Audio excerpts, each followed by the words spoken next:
আসসালামু আলাইকুম ভিউয়ার্স, আজকে আপনাদের জন্য নিয়ে এসেছি তালের বড়ার রেসিপি। এই তালের বড়ার রেসিপি আপনারা খুব সহজে বাসাতেই মুখরোচকভাবে তৈরি করে খেতে পারেন।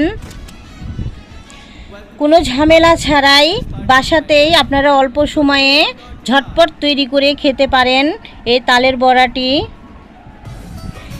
দেখুন আমাদের এই তালের বড়াটি কত সুন্দর হয়েছে। ঠিক এভাবে আপনারা সুন্দরভাবে তৈরি করে খেতে পারবেন। এই রেসিপিটি দেখার জন্য আমার ভিডিও না টেনে আমার পাশেই থাকুন। চলুন দেখিয়ে দিই তালের বড়ার রেসিপিটি।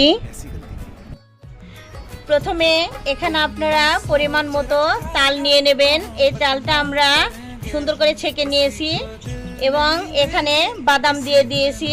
আপনারা পরিমাণ মতো বাদাম দিয়ে দেবেন। এরপর দিয়ে দেব স্বাদ মতো লবণ,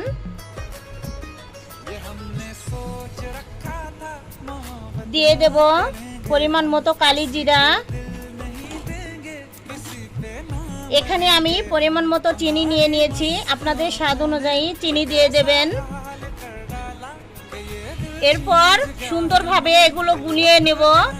আপনারা যতক্ষণ না চিনিটা গলে যাচ্ছে ততক্ষণ আপনারা এইভাবে গুলিয়ে নেবেন। দেখুন আমার তালটা ভালো করে মেশ করে নেওয়া হয়ে গেছে। ঠিক এভাবে আপনারা সব কিছু মিশিয়ে নেবেন।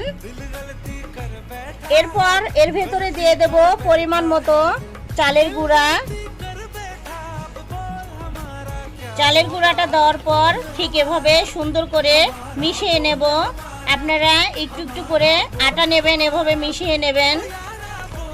যতক্ষণ না ভালোভাবে মিশ হবে ততক্ষণ আপনারা এভাবে এটা গুলিয়ে নেবেন। কিছুক্ষণ মিশিয়ে নেওয়ার পর এর ভিতরে আমরা কিছু রুলের আটা দিয়ে নেব, তাহলে পিঠাটা সুন্দর হয়ে নরম হয়। আপনারা পরিমাণ মতো রুলের আটাটা দিয়ে নেবেন। এভাবে কিছুক্ষণ মাখিয়ে নেবেন, ঠিক এরকম ভাবে, তাহলে পিঠাটা অনেক সুন্দর হবে। আমাদের আটাটা মাখিয়ে নেওয়া হয়ে গেছে। এরপর আমরা ভেজে নেব। চুলাতে তুলে দিয়েছি একটি কড়াই, আপনারা প্যান অথবা কড়াই তুলে দিতে পারেন। এরপর তেল দিয়ে দিয়েছি, তেলটা গরম করে নেব। আমার তেলটা গরম হয়ে গেছে। এরপর পিঠাগুলো দিয়ে দেব। ঠিক এভাবে আপনারা অল্প অল্প করে তুলে পিঠাটা দিয়ে দেবেন।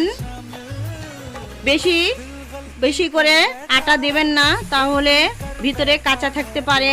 ছোট ছোট করে দেবেন।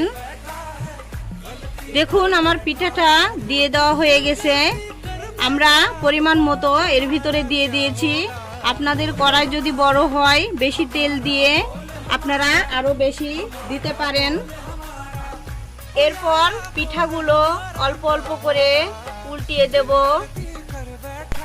ঠিক এভাবে আপনারা ব্রাউন করে কালার করে সুন্দর করে পিঠাটা ভেজে নেবেন।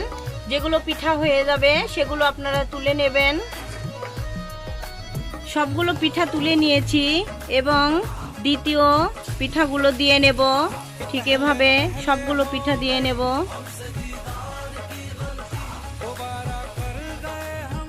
আমাদের দ্বিতীয় পিঠাগুলো হয়ে গেছে।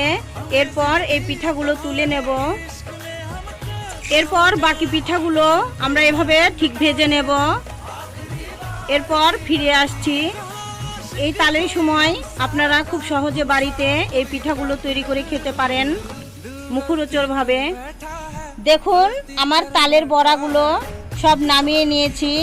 ঠিক এভাবে আপনারা খুব সুন্দরভাবে বাসাতে তৈরি করে খেতে পারেন এই তালের বড়াটা। আমার ভিডিওটি ভালো লাগলে সাবস্ক্রাইব করে পাশে থাকবেন। আসসালামু আলাইকুম।